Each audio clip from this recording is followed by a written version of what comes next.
ఈ మధ్య కాలంలో సైబర్ నేరాలు ఎక్కువ పెరిగిపోతున్నాయి. అంటే మీరు ఈ సైబర్ నేరాల్లో ఎలా నియంత్రిస్తున్నారు? ఇప్పటివరకు ఎన్ని కేసులు మీరు సాల్వ్ చేశారు?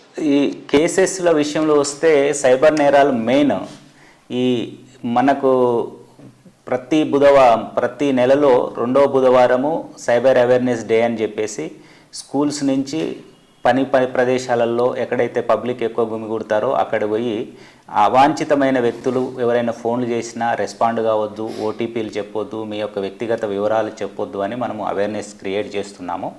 ఇప్పుడు ఆ ట్రెండ్ మారిపోయింది. సైబర్ నేరాలలో గతంలో ఓటీపీ చెప్పండి మేము బ్యాంక్ అధికారులము అని అంటే వీళ్ళు ఓటీపీ చెప్పేస్తే డబ్బులు వెళ్ళిపోయేది.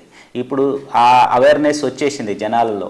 ఎవరైనా వివరాలు అడిగితే ఈవెన్ చదువురాని నిరక్షరాస్యులు కూడా చెప్పట్లేదు. కానీ ఇప్పుడు ట్రెండ్ ఎలా వచ్చిందంటే ఒక వ్యక్తి యొక్క అత్యాశని అవకాశంగా మార్చుకుంటున్నారు సైబర్ నేరస్తులు. అందులో ఎక్కువ బలయ్యేది నిరక్షరాస్యుల కంటే అక్షరాస్యులు, సాఫ్ట్వేర్ తెలిసిన వారు, నెటిజన్లే ఎక్కువ వెళ్ళిపోతున్నారు.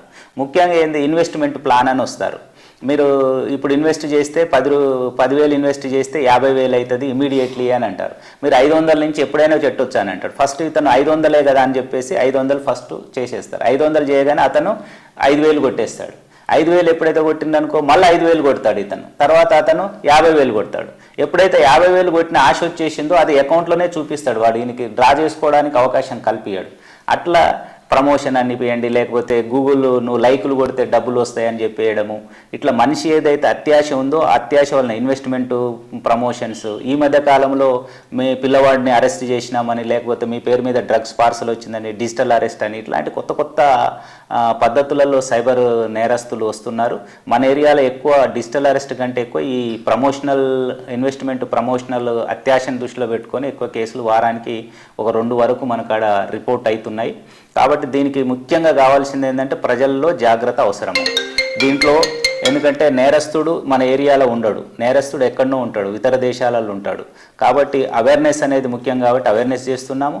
And cyber security bureau, Telangana cyber security bureau coordination తోటి రామగుండం కమిషనరేట్లో సైబర్ సెక్యూరిటీ సెల్ ఉంటుంది. ఈ కోఆర్డినేషన్ తోటి మనం అరెస్టులు కూడా చేస్తున్నాము.